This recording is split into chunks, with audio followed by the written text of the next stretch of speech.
안녕하세요, 여러분. 저는 박봉철입니다. 지금 이 순간 여러분께 생명을 구할 수 있는 이야기를 해드리려고 합니다. 35년간 심장내과 전문의로 일하면서 수천 명의 생명을 지켜온 제가 오늘 여러분께 전하는 이야기는 단순한 건강 상식이 아닙니다. 실제로 죽음의 문턱에서 사람들을 되살려낸 진짜 생존법입니다. 여러분 혼자 계실 때 갑자기 가슴을 쥐어짜는 듯한 고통이 찾아온다면 어떻게 하시겠습니까? 119에 전화할 힘도 없고 아무도 없는 집에서 숨이 막혀온다면 말입니다. 바로 지금 이 순간에도 대한민국 어딘가에서는 이런 응급 상황이 벌어지고 있습니다. 81세인 제가 이 자리에 나선 이유를 말씀드리겠습니다. 지난 3개월 동안만 해도 혼자 계시다가 심장마비로 응급실에 실려온 어르신이 47분이었습니다. 그 중에서 살아나신 분은 단 12분뿐이었습니다. 나머지 35분은 올바른 대처법을 몰랐기 때문에 소중한 생명을 잃으셨습니다. 하지만 오늘 여러분이 이 영상을 끝까지 보신다면 여러분은 그 12분 안에 들어가실 수 있습니다. 아니, 더 확실하게 말씀드리면 여러분은 심장마비라는 죽음의 문턱을 넘어서서 다시 건강한 일상으로 돌아오실 수 있습니다. 제가 왜 이렇게 확신하는지 말씀드리겠습니다. 작년 12월 78세 김정구 어르신이 혼자 계시던 집에서 갑작스러운 심장마비를 겪으셨습니다. 평소 건강하셨던 분이었는데 그날 오후 3시경 갑자기 가슴에 코끼리가 앉은 것 같은 무게감을 느끼셨다고 합니다. 하지만 김 어르신은 당황하지 않으셨습니다. 제가 오늘 여러분께 알려드릴 바로 그 7단계를 정확히 따라 하셨기 때문입니다. 첫째, 즉시 앉으셨습니다. 둘째, 119에 신고하셨습니다. 셋째, 아스피린을 씹어 드셨습니다. 넷째, 큰 기침을 하셨습니다. 다섯째, 큰 소리로 도움을 요청하셨습니다. 여섯째, 옷을 느슨하게 하셨습니다. 일곱째, 차분하게 기다리셨습니다. 그 결과 김 어르신은 지금도 건강하게 텃밭을 가꾸며 지내고 계십니다. 또 다른 분을 소개해 드리겠습니다. 82세 박대건 할아버지는 새벽 5시에 혼자 계시다가 심장마비를 겪으셨습니다. 아무도 깨어있지 않은 시간이었죠. 하지만 박 할아버지도 오늘 제가 알려드릴 방법을 정확히 아셨고 그대로 실행하셨습니다. 현재 박 할아버지는 매일 아침 산책을 하시며 건강한 노후를 보내고 계십니다. 여러분, 이것이 바로 준비된 사람과 그렇지 않은 사람의 차이입니다. 심장마비 앞에서 모든 사람이 평등하지 않습니다. 아는 사람만이 살아남습니다. 준비된 사람만이 그 위기를 기회로 바꿀 수 있습니다. 제가 35년간 응급실에서 보아온 현실을 솔직히 말씀드리겠습니다. 심장마비로 실려오는 환자 중 90%는 올바른 대처법을 모르고 계셨습니다. 물을 마셔야겠다, 누워서 쉬어야겠다, 가만히 있으면 괜찮아질 거야. 이런 잘못된 생각들이 소중한 생명을 앗아갔습니다. 하지만 나머지 10%는 달랐습니다.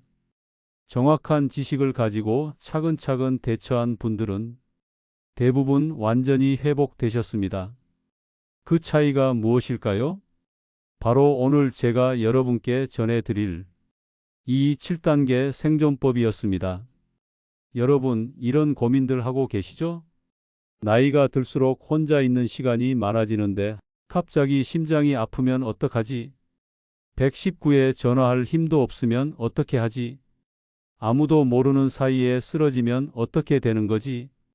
이런 두려움들 저도 81세가 되어보니 누구보다 잘 압니다. 밤에 잠들기 전에도 이런 생각이 드시죠? 내일 아침에 눈을 뜰 수 있을까? 혹시 새벽에 가슴이 아프면 어떡하지? 이런 불안감은 나이가 들수록 더 커집니다.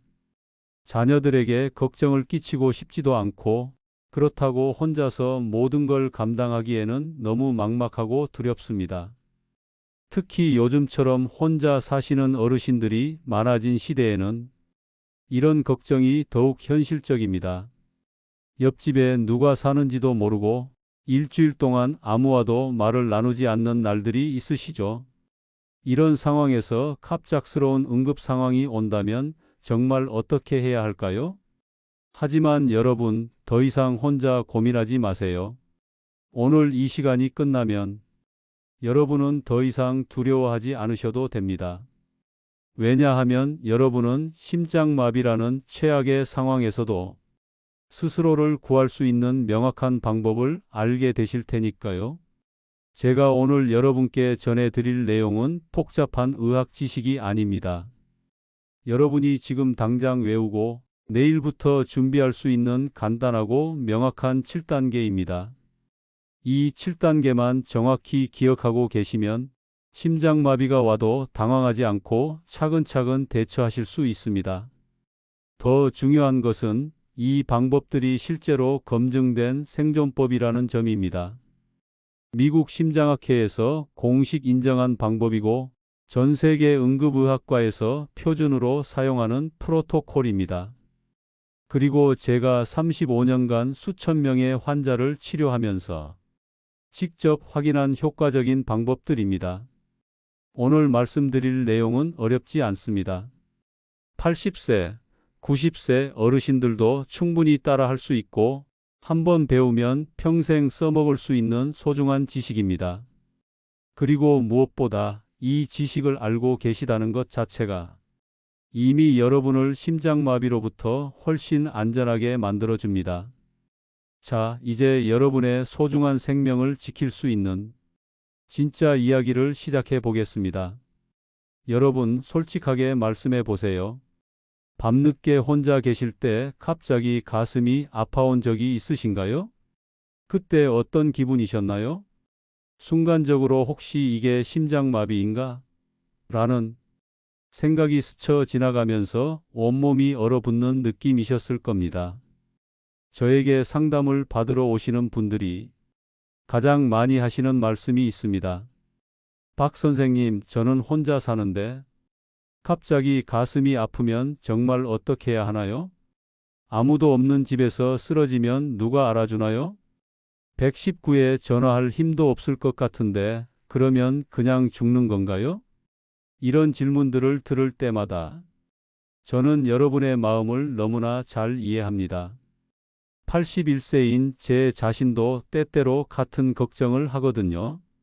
새벽 2시, 3시에 갑자기 가슴이 답답해지면 혹시 지금 심장마비가 오는 건 아닐까?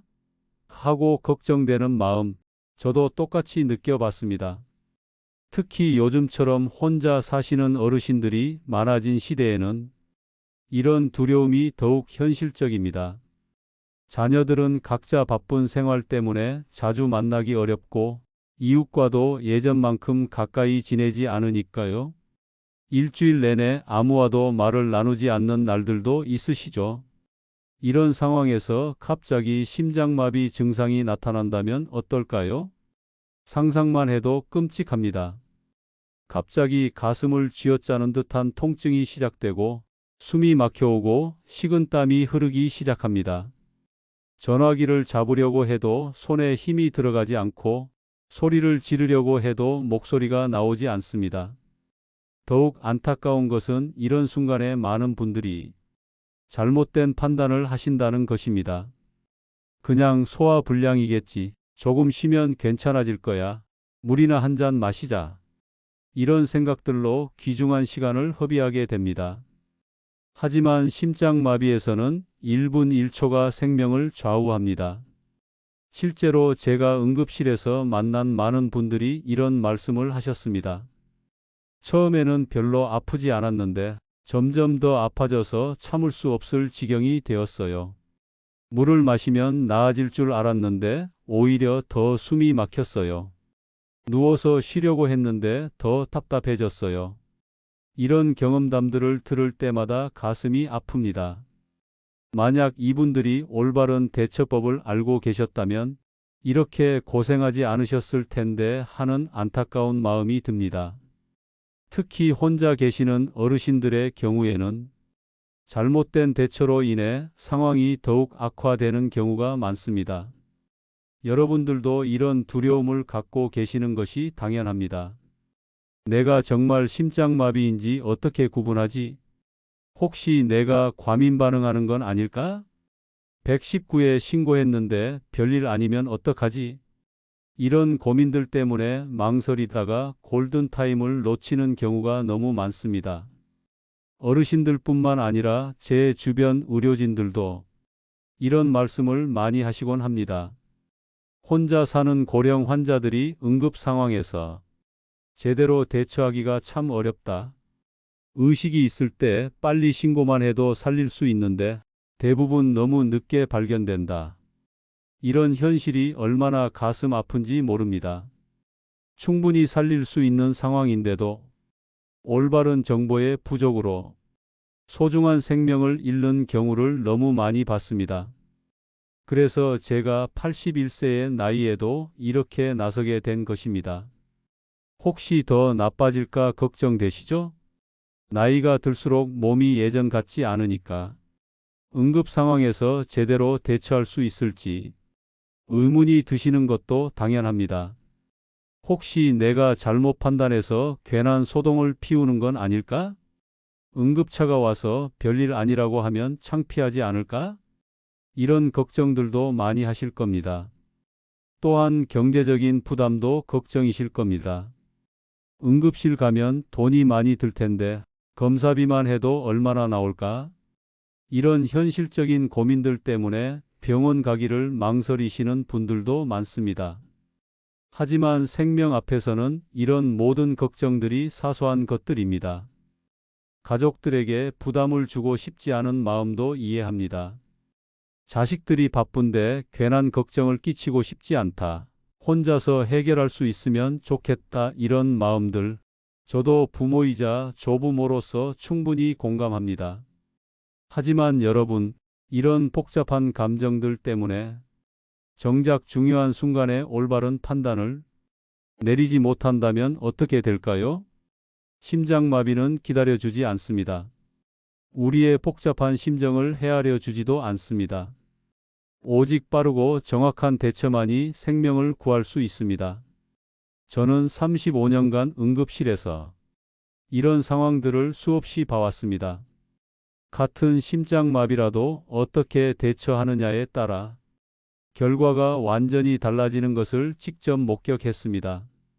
올바른 대처를 한 분들은 대부분 건강하게 회복되셨고, 그렇지 못한 분들은 안타깝게도 소중한 생명을 잃거나 심각한 후유증을 겪으셨습니다.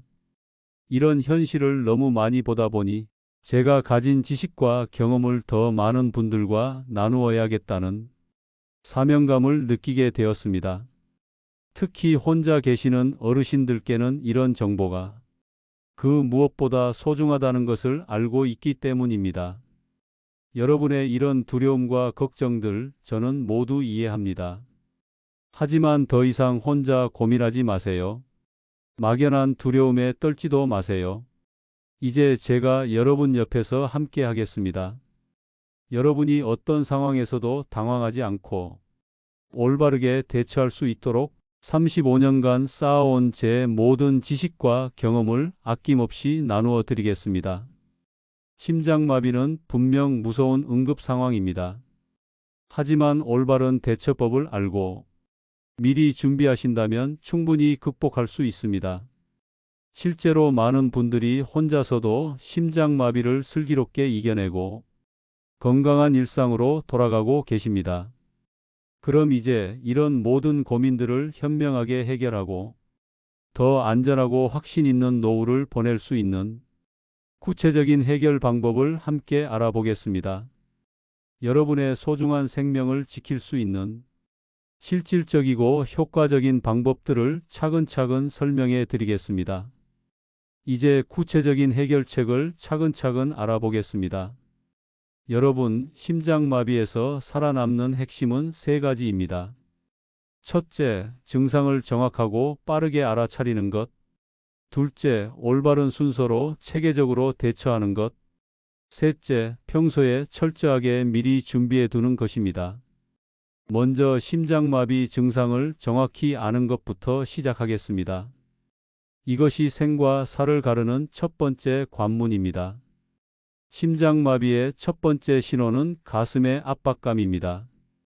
많은 분들이 아프다고 표현하시는데 정확히는 무겁다는 느낌입니다. 마치 코끼리가 가슴 위에 앉아 있는 것처럼 또는 큰 바위가 가슴을 누르고 있는 것처럼 무겁고 답답한 느낌이 듭니다. 이것을 일반적인 가슴 아픔과 어떻게 구분할까요? 일반적인 통증은 칼로 찌르는 것처럼 날카롭거나 바늘로 콕콕 찌르는 느낌입니다. 하지만 심장마비의 통증은 전혀 다릅니다. 마치 거대한 손이 가슴을 꽉 쥐고 있는 것처럼 주먹으로 가슴을 꽉 쥔 것처럼 조여오는 느낌입니다. 두 번째 신호는 방사통입니다. 이 압박감이 가슴에만 머물지 않고 다른 곳으로 퍼져나갑니다. 주로 왼쪽 팔로 퍼져나가는데 마치 전기가 흐르는 것처럼 어깨에서 시작해서 팔뚝을 거쳐 손가락 끝까지 쭉 퍼져나갑니다. 때로는 턱이나 목 등으로도 퍼집니다. 이런 통증을 느끼시면 즉시 심장마비를 의심해야 합니다. 세 번째 신호는 식은 땀과 메스꺼움입니다. 갑자기 온몸에서 차가운 땀이 비 오듯 흘러나오고 속이 메스껍고 토할 것 같은 느낌이 듭니다. 이것은 심장이 제대로 피를 공급하지 못해서 우리 몸이 보내는 위험 신호입니다. 마치 자동차 엔진에 문제가 생겼을 때 경고등이 켜지는 것과 같습니다. 네 번째 신호는 극심한 불안감입니다. 뭔가 큰일이 날 것 같다, 죽을 것 같다는 막연하지만 강렬한 두려움이 갑자기 몰려옵니다. 이것은 뇌가 산소 부족을 감지해서 보내는 신호입니다. 평소에 느끼는 일반적인 불안감과는 차원이 다른 온몸을 얼어붙게 만드는 공포감입니다. 다섯 번째 신호는 호흡 곤란입니다. 숨이 막히고 마치 물속에서 숨을 쉬려고 하는 것처럼 답답해집니다. 깊게 숨을 쉬려고 해도 공기가 폐 깊숙이 들어가지 않는 느낌입니다. 이것은 심장이 폐로 충분한 혈액을 보내지 못해서 생기는 현상입니다. 여러분, 이 5가지 증상을 다시 한번 말씀드리겠습니다. 가슴 압박감, 방사통, 식은땀과 메스꺼움, 극심한 불안감, 호흡곤란. 이 중에서 2가지 이상이 동시에 나타나면 즉시 심장마비를 의심하고 행동에 나서야 합니다. 왜 이런 증상들이 나타나는 걸까요? 심장을 이해하기 쉽게 설명해 드리겠습니다. 심장은 우리 몸의 펌프입니다. 마치 집에 보일러가 온 집에 온수를 공급하는 것처럼 심장은 온몸에 피를 공급합니다. 그런데 심장으로 가는 혈관이 막히면 어떻게 될까요? 마치 호스에 누군가가 발을 올려놓고 있는 것과 같습니다. 물이 제대로 나오지 않죠. 심장도 마찬가지입니다. 혈관이 막히면 심장 근육으로 가는 산소와 영양분이 차단됩니다. 그러면 심장이 도와달라고 신호를 보내는 것이 바로 이런 증상들입니다. 최근 대한심장학회에서 발표한 연구 결과를 보면 증상을 빨리 알아차리고 적절히 대처한 경우 생존율이 85% 이상 높아진다고 합니다. 제가 35년간 수많은 환자분들을 치료하면서도 이것을 확실히 느꼈습니다. 증상을 빨리 알아차리고 올바르게 대처한 분들은 대부분 후유증 없이 완전히 회복하셨습니다. 두 번째 핵심은 올바른 순서로 대처하는 것입니다. 심장마비가 의심되면 반드시 지켜야 할 순서가 있습니다. 이 순서를 바꾸거나 건너뛰면 생명이 위험해질 수 있습니다. 첫 번째는 안전한 자세 취하기, 두 번째는 즉시 119 신고하기, 세 번째는 아스피린 복용하기, 네 번째는 인공순환 유지하기, 다섯 번째는 도움 요청하기, 여섯 번째는 기도 확보하기, 일곱 번째는 전문 도움 기다리기입니다. 이것을 자동차 비유로 설명해 드리겠습니다.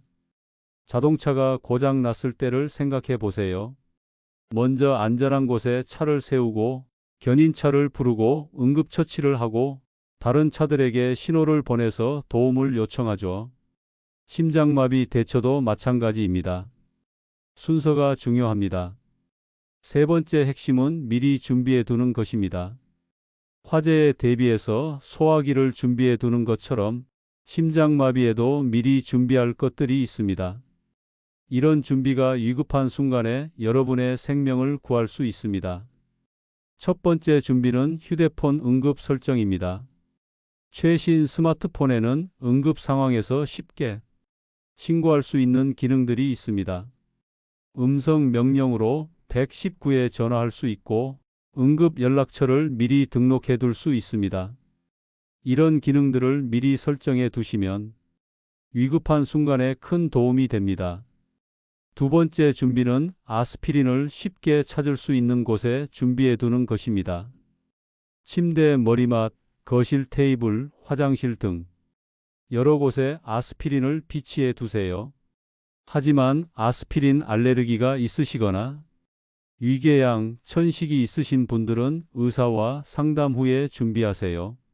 세 번째 준비는 이웃과의 소통입니다. 가까운 이웃 한두 분과는 평소에 안부를 나누시고 서로의 건강 상태를 알아두세요. 응급 상황에서 도움을 요청할 수 있는 관계를 만들어 두는 것이 중요합니다. 네 번째 준비는 가족에게 건강 상태를 알려두는 것입니다. 복용 중인 약물, 알레르기, 기존 질환 등을 가족들이 알 수 있도록 정리해 두세요. 응급실에서 치료받을 때 이런 정보가 매우 중요합니다. 여러분, 이 모든 내용이 복잡해 보이실 수도 있지만 실제로는 매우 간단합니다. 천천히 함께 알아보겠습니다. 궁금한 점이 있다면 언제든 다시 돌려보며 확인하셔도 좋습니다. 중요한 내용이니까 한 번 더 말씀드리겠습니다.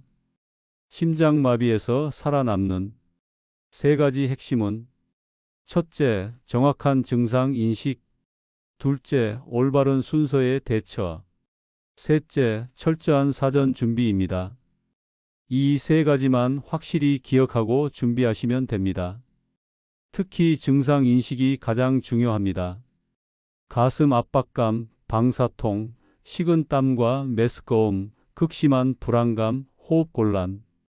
이 다섯 가지 중 두 개 이상이 함께 나타나면 즉시 행동에 나서야 합니다.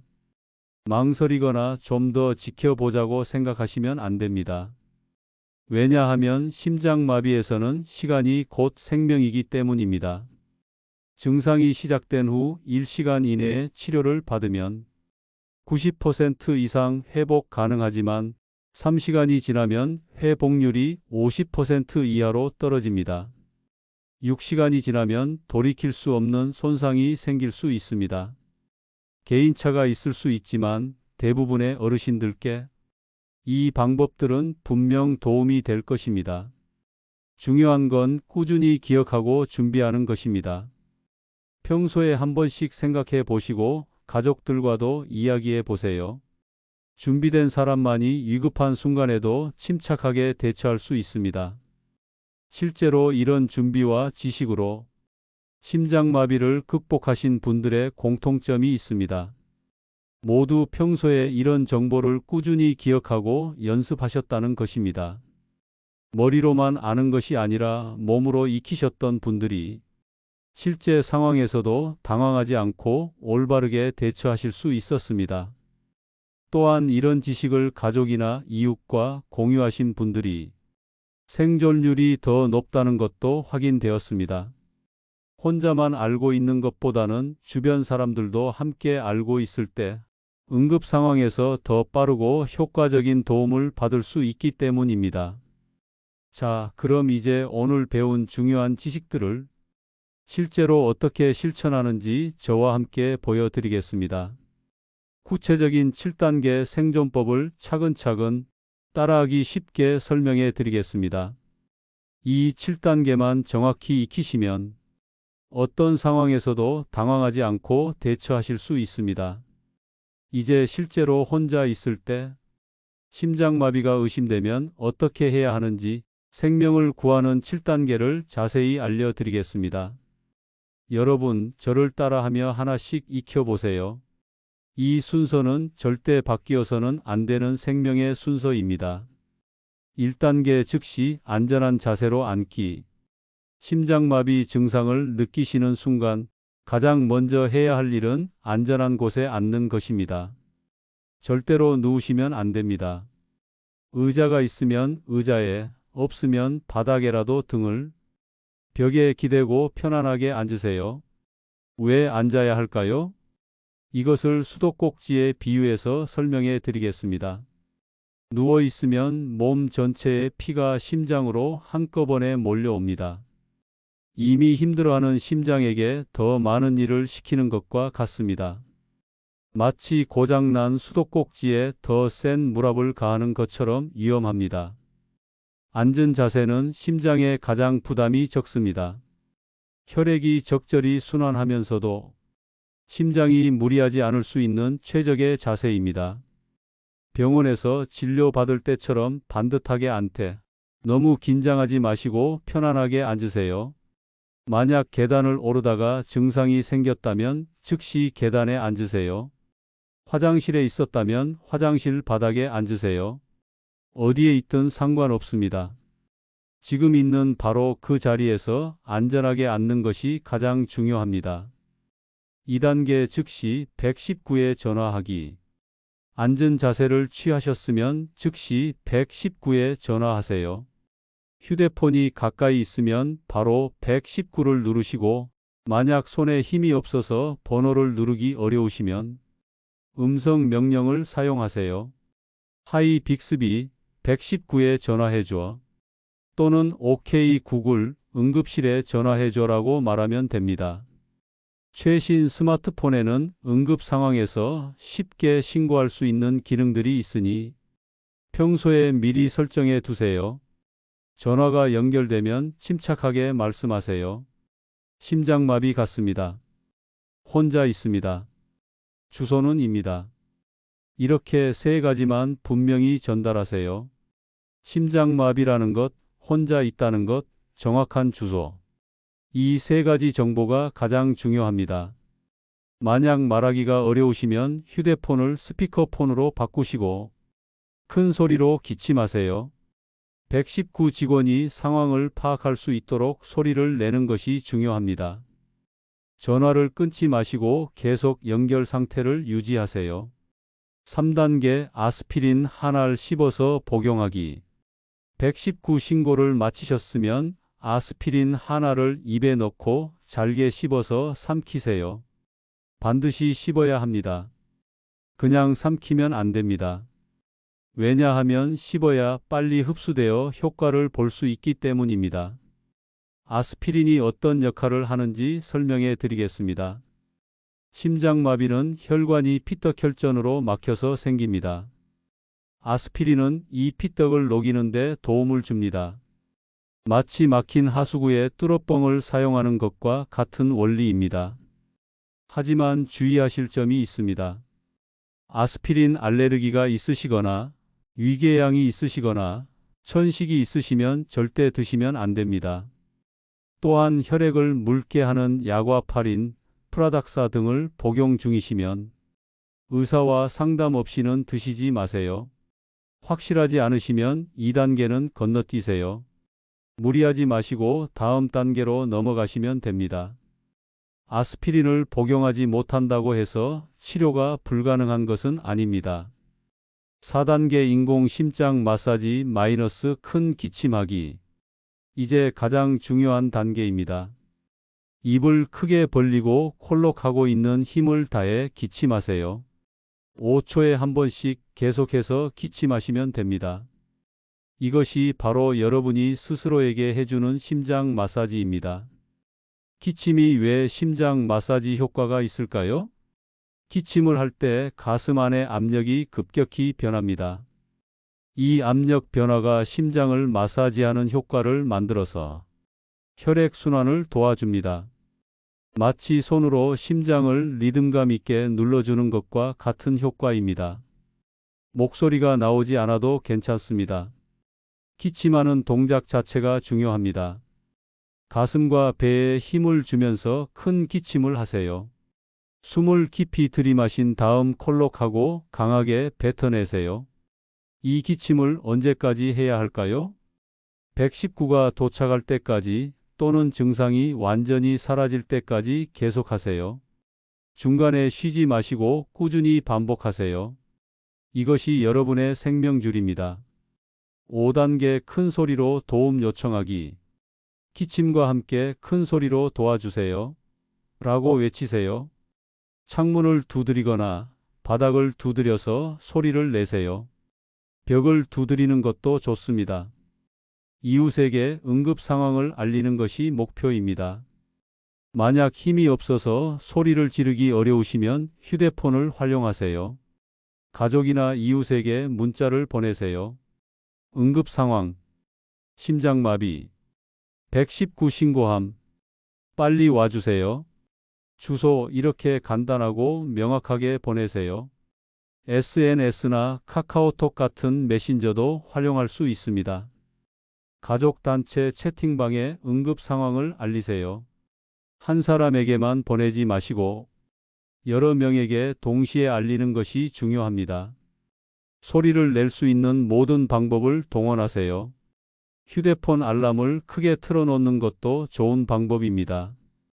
이웃이 이상한 소리를 듣고 확인하러 올 수 있습니다. 6단계 호흡을 편하게 하기 위해 옷 느슨하게 하기. 목 주변에 단추나 벨트를 풀어서 숨쉬기 편하게 만드세요. 넥타이나 스카프가 있다면 즉시 풀어주세요. 브래지어나 보정 속옷도 느슨하게 해주세요. 꽉 끼는 옷은 혈액순환을 방해할 수 있습니다. 이것을 정원의 호스에 비유해서 설명해 드리겠습니다. 호스가 꺾이거나 눌려 있으면 물이 제대로 나오지 않죠.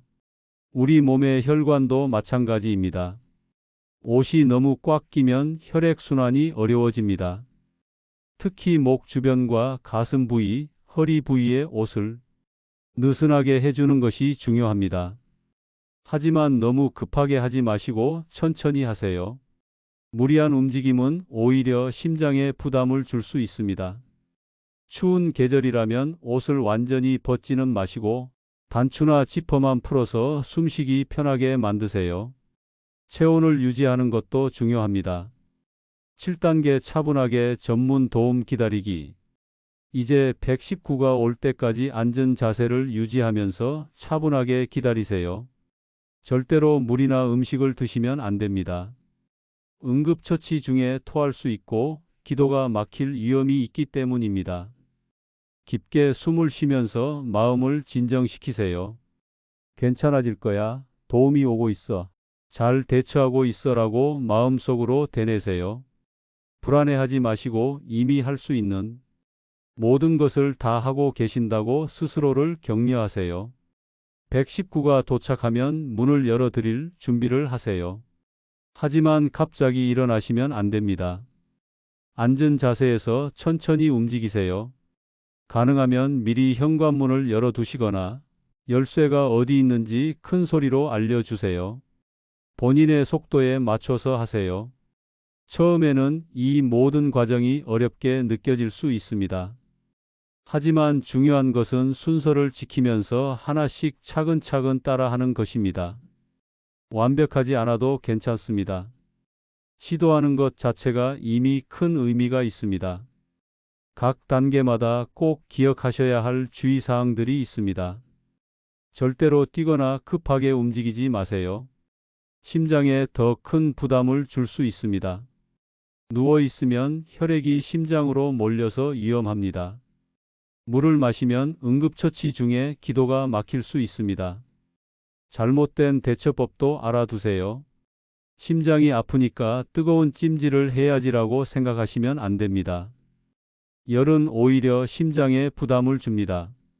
술을 마시면 혈관이 넓어져서 좋겠지라고 생각하시는 것도 위험합니다. 알코올은 응급 상황에서 금물입니다.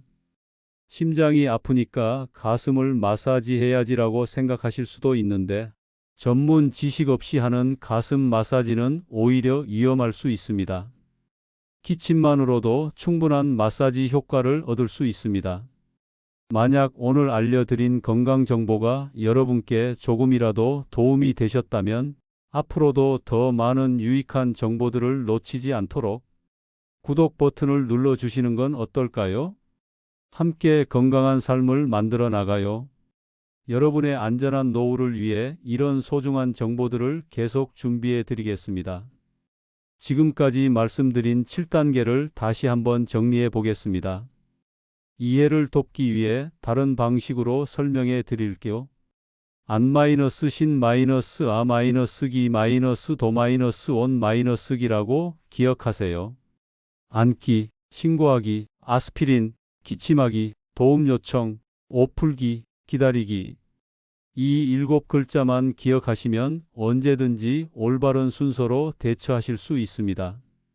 지금까지 함께 배운 내용을 차근차근 정리해 보겠습니다. 여러분, 오늘 배운 것들이 단순한 의학 지식이 아니라는 점을 꼭 기억해 주세요. 이것은 실제로 여러분의 생명을 구할 수 있는 실전 생존법입니다. 혼자 있을 때 심장마비에서 살아남는 핵심을 다시 한번 정리해 드리겠습니다. 첫째, 빠르고 정확한 증상 인식. 둘째, 체계적인 7단계 실행. 셋째, 평소에 철저한 준비. 이 세 가지 핵심만 확실히 기억하고 계시면 됩니다. 먼저 증상 인식부터 다시 살펴보겠습니다. 심장마비의 5가지 주요 신호를 기억하시나요? 가슴의 압박감 마치 코끼리가 앉아있는 것처럼 무겁고 답답한 느낌. 방사통 왼쪽 팔이나 턱 등으로 퍼져나가는 통증. 식은땀과 메스꺼움 갑자기 온몸에서 차가운 땀이 나고 토할 것 같은 느낌. 극심한 불안감 큰일 날 것 같다는 강렬한 두려움. 호흡곤란 숨이 막히고 답답한 느낌. 이 5가지 중에서 2개 이상이 동시에 나타나면 즉시 심장마비를 의심하고 행동에 나서야 합니다. 이것을 다시 한번 강조하는 이유는 증상인식이 생명을 구하는 첫 번째 단계이기 때문입니다. 여러분의 몸이 보내는 이 소중한 경고 신호들을 절대 놓치지 마세요. 다음은 7단계 실행법입니다. 안-신-기-도-온-기를 기억하세요. 앉기, 신고하기, 아스피린, 기침하기, 도움 요청, 오풀기, 기다리기. 각 단계가 왜 중요한지도 이해하셨을 겁니다. 앉는 것은 심장 부담을 최소화하기 위함입니다. 119 신고는 전문 의료진의 도움을 받기 위함입니다. 아스피린은 혈관을 막고 있는 피떡을 녹이기 위함입니다. 기침은 심장 마사지 효과로 혈액순환을 돕기 위함입니다. 도움 요청은 주변의 도움을 받기 위함입니다. 옷 풀기는 호흡을 편하게 하기 위함입니다. 기다리기는 전문 치료를 안전하게 받기 위함입니다. 이 각각의 단계가 모두 과학적 근거를 가지고 있습니다. 아무렇게나 만든 것이 아니라 수많은 연구와 임상 경험을 통해 검증된 방법들입니다. 전 세계 응급의학계에서 표준으로 인정하는 프로토콜을 여러분이 혼자서도 실행할 수 있도록 쉽게 정리한 것입니다.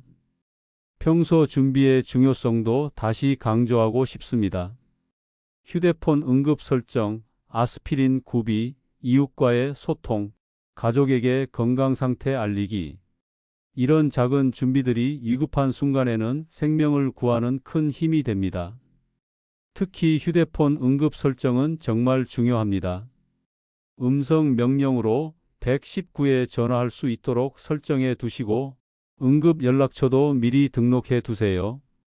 이런 기능들을 평소에 한 번씩 연습해 보시는 것도 좋습니다. 작은 변화도 큰 의미가 있습니다. 오늘 여러분이 이 영상을 끝까지 보신 것만으로도 이미 어제보다 훨씬 안전해지신 겁니다. 혼자 있을 때 심장마비가 와도 어떻게 대처해야 하는지 정확히 알게 되셨으니까요. 내일 당장 휴대폰에 응급 연락처 하나 더 등록하시는 것, 아스피린을 찾기 쉬운 곳에 두시는 것, 이웃분께 안부 한 번 더 여쭤보시는 것, 이런 작은 실천들이 1년 후에는 여러분의 든든한 안전망이 되어 있을 겁니다. 하루 한 가지씩만 준비해 보세요. 오늘은 휴대폰 설정을 점검하시고, 내일은 아스피린을 준비하시고, 모레는 이웃분께 인사를 건네보세요. 이런 작은 실천들이 모여서 큰 변화를 만들어냅니다. 꾸준한 기억이야말로 가장 강력한 약입니다. 오늘 배운 내용을 한 달에 한 번씩 다시 생각해 보세요. 가족들과 함께 이야기해 보시고, 혹시 비슷한 경험이 있으신 분들과도 나누어 보세요. 지식은 나누면 나눌수록 더 확실하게 기억됩니다. 실제로 이런 지식을 가족이나 친구들과 공유한 분들이 생존율이 훨씬 높다는 연구 결과도 있습니다. 왜냐하면 응급 상황에서는 당사자뿐만 아니라 주변 사람들의 도움도 매우 중요하기 때문입니다. 오늘 이 영상을 끝까지 시청해 주신 것만으로도 여러분은 이미 심장 건강을 위한 큰 걸음을 내디딘 겁니다. 그 열정과 의지, 건강에 대한 관심과 준비하려는 마음의 진심으로 박수를 보냅니다. 이런 적극적인 자세 자체가 이미 큰 변화의 시작입니다. 그렇지 않습니다. 준비하고 알고 있는 것과 모르고 있는 것 사이에는 하늘과 땅 차이가 있습니다. 여러분은 이제 준비된 사람입니다. 급격한 변화를 기대하기보다는 어제보다 오늘, 오늘보다 내일 조금 더 준비된 여러분의 모습을 기대하셔도 좋습니다. 오늘 아스피린 하나 준비하시고, 내일은 휴대폰 설정 하나 더 하시고, 모레는 이웃분께 안부 한번 여쭤보세요. 이런 작은 실천들이 모여서 큰 안전망이 됩니다. 실제로 제가 진료하면서 만난 많은 어르신들이 이런 준비와 지식으로 위기를 극복하셨습니다. 처음에는 내가 과연 할 수 있을까?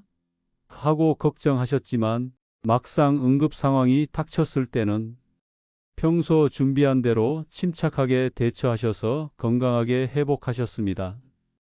김정구 어르신 같은 경우 심장마비 이후 6개월이 지난 지금도 매일 아침 산책을 하시며 건강한 생활을 하고 계십니다.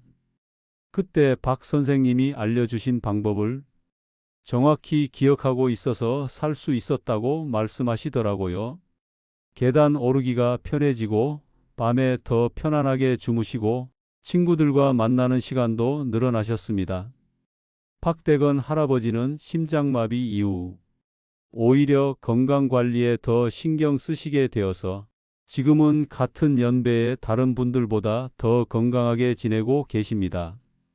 위기가 오히려 기회가 되었다고 말씀하시며 주변 분들에게도 오늘 배운 것과 같은 지식을 적극적으로 알려주고 계십니다. 이런 실제 사례들을 보면 심장마비는 분명 무서운 질환이지만 올바른 대처와 준비가 있다면 충분히 극복할 수 있다는 것을 알 수 있습니다. 더 나아가 이런 경험을 통해 건강에 대한 관심이 높아져서 오히려 더 건강한 삶을 살게 되시는 분들도 많습니다. 여러분도 충분히 하실 수 있습니다.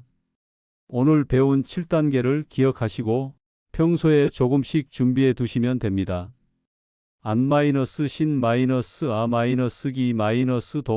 안-스-기-도-온-기만 기억하시면 어떤 상황에서도 당황하지 않고 대처하실 수 있습니다. 그리고 무엇보다 중요한 것은 이런 지식을 혼자만 알고 계시지 말고 가족이나 친구들과도 나누시라는 것입니다. 건강은 혼자만의 일이 아니니까요. 서로 돌보고 챙기는 것이 가장 좋은 예방법이자 치료법입니다. 이제 마무리할 시간인데요. 마지막으로 여러분께 꼭 드리고 싶은 정말 중요한 말씀이 있습니다. 오늘 배운 내용들이 여러분에게 실제로 필요한 순간이 오지 않기를 진심으로 바랍니다. 하지만 만약 그런 순간이 온다면 여러분은 이미 충분히 준비된 사람이라는 것을 꼭 기억해 주세요. 오늘 함께 배운 소중한 내용을 마지막으로 간단히 정리해 보겠습니다. 혼자 있을 때 심장마비에서 살아남는 3가지 핵심을 기억하기 쉽게 말씀드리면 이렇습니다. 첫째, 신호를 놓치지 마세요. 둘째, 7단계를 차근차근 따라하세요. 셋째, 평소에 미리 준비해 두세요. 이 3가지만 확실히 기억하고 계시면 됩니다. 신호 인식이 가장 중요합니다. 가슴 압박감, 방사통, 식은땀과 메스꺼움, 극심한 불안감, 호흡곤란. 이 5가지 중 2개 이상이 함께 나타나면 즉시 행동하세요. 망설이지 마시고 안-아-기-도-1 7단계를 차례대로 실행하세요. 평소 준비도 잊지 마세요. 휴대폰 응급 설정, 아스피린 준비, 이웃과의 소통, 가족에게 건강 상태 알리기. 이런 작은 준비들이 위급한 순간에는 생명을 구하는 큰 힘이 됩니다. 오늘도 소중한 시간을 내어 건강을 위해 투자해 주신 여러분께 진심으로 감사드립니다. 81세인 제가 이 자리에 나선 이유는 단 하나입니다. 여러분의 건강하고 안전한 삶을 항상 응원하고 지켜드리고 싶은 마음 때문입니다. 35년간 심장내과 의사로 살아오면서 느낀 것은 준비된 사람에게는 정말로 기적 같은 일들이 일어난다는 것입니다. 같은 병이라도 미리 알고 준비한 사람과 그렇지 않은 사람의 결과는 완전히 다릅니다. 여러분은 이제 준비된 사람입니다. 오늘 배운 내용을 꾸준히 기억하고 준비하시면 분명 더 안심하고 활기찬 내일을 맞이하실 겁니다. 너무 어렵게 생각하지 마시고 할 수 있는 것부터 하나씩 시작하세요. 오늘 당장 휴대폰에 응급 연락처 하나만 더 등록해 보세요. 그것만으로도 이미 어제보다 훨씬 안전해지신 겁니다. 내일은 아스피린을 준비해 보시고 모레는 이웃분께 안부 인사를 건네보세요. 이런 작은 실천들이 모여서 큰 안전망을 만들어냅니다. 급할 것 없습니다. 꾸준히 차근차근 하시면 됩니다. 실제로 박대건 할아버지는 82세에 혼자 계시다가 심장마비를 겪으셨지만 평소 준비해 두신 대로 차근차근 대처하셔서 지금도 건강하게 텃밭 가꾸시며 지내고 계십니다. 처음에는 내가 이런 걸 다 기억할 수 있을까? 걱정하셨지만 막상 그 순간이 왔을 때는 몸이 저절로 움직였다고 하시더라고요. 김정구 어르신도 마찬가지입니다. 78세에 심장마비를 겪으셨지만 지금은 매일 아침 산책을 하시며 건강한 노후를 보내고 계십니다. 준비된 마음이 생명을 구했다고 말씀하시며 주변 분들에게도 오늘과 같은 지식을 적극적으로 알려주고 계십니다. 여러분도 충분히 하실 수 있습니다. 나이는 숫자일 뿐이고 준비된 마음과 올바른 지식이 있다면 어떤 상황에서도 충분히 극복하실 수 있습니다. 제가 오늘 말씀드린 것들이 복잡해 보일 수도 있지만 실제로는 하나하나가 모두 여러분이 평소에도 하고 계시는 일들입니다. 전화하기, 앉기, 도움 요청하기, 약 먹기. 어려운 것이 하나도 없습니다. 단지 올바른 순서와 방법을 알고 계시는 것이 중요할 뿐입니다. 그리고 여러분은 이제 그 모든 것을 정확히 알고 계십니다. 오늘 영상이 좋으셨다면 사랑하는 가족이나 친구들에게도 이 소중한 건강 정보를 공유해 주세요. 함께 건강해지는 것이 가장 큰 행복이니까요. 특히 혼자 사시는 이웃분들께도 알려주시면 정말 큰 도움이 될 것입니다. 우리가 서로를 돌보고 챙기는 것, 그것이 바로 가장 좋은 응급처치입니다. 평소에 이웃분들과 안부도 자주 나누시고 요즘 어떻게 지내세요? 한마디씩 건네보세요. 그런 작은 관심이 응급 상황에서는 생명을 구하는 끈이 될 수 있습니다. 서로의 건강 상태를 알고 있고 평소에 연락하는 사이라면 위급할 때도 더 빨리 도움을 받을 수 있습니다. 혼자가 아니라는 것, 누군가가 나를 챙겨주고 있다는 것만으로도 큰 힘이 됩니다. 무엇보다 중요한 것은 두려워하지 마시라는 것입니다. 심장마비는 분명 무서운 질환이지만 여러분은 이제 어떻게 대처해야 하는지를 정확히 알고 계십니다. 모르고 당황하는 것과 알고 준비하는 것 사이에는 하늘과 땅 차이가 있습니다. 가끔씩 오늘 배운 내용을 떠올려 보세요. 드라마 보시다가도 산책하시다가도 그때 박 선생님이 뭐라고 하셨더라 하고 생각해 보시면 됩니다. 그렇게 자주 떠올리다 보면 자연스럽게 몸에 익숙해질 겁니다. 마치 자전거 타는 법을 한번 배우면 평생 잊지 않는 것처럼요. 이 채널이 여러분의 건강한 삶에 꾸준히 도움이 되도록 좋아요 버튼을 눌러주시고 구독도 부탁드립니다. 여러분들의 따뜻한 응원은 제가 더 좋은 정보를 만드는 큰 힘이 됩니다. 81세인 제가 이렇게 영상을 만드는 이유도 여러분의 건강한 하루하루를 응원하고 싶기 때문입니다. 앞으로도 여러분께 꼭 필요한 건강 정보들을 계속 준비해서 찾아뵙겠습니다. 당뇨 관리법, 혈압 조절법, 낙상 예방법, 치매 예방법 등 실생활에 꼭 필요한 내용들로 다시 만나 뵙겠습니다. 오늘 배운 것처럼 어렵지 않고 바로 실천할 수 있는 방법들로 준비해 드리겠습니다. 마지막으로 한 가지만 더 말씀드리고 싶습니다. 건강은 혼자만의 일이 아닙니다. 가족, 이웃, 친구들과 함께 나누고 돌보는 것입니다. 오늘 여러분이 배운 소중한 지식을 주변 분들과 나누시고 서로의 안전을 챙겨주세요. 그것이 바로 가장 든든한 건강보험입니다. 여러분 모두 건강하시고 항상 안전하시기를 진심으로 기원합니다.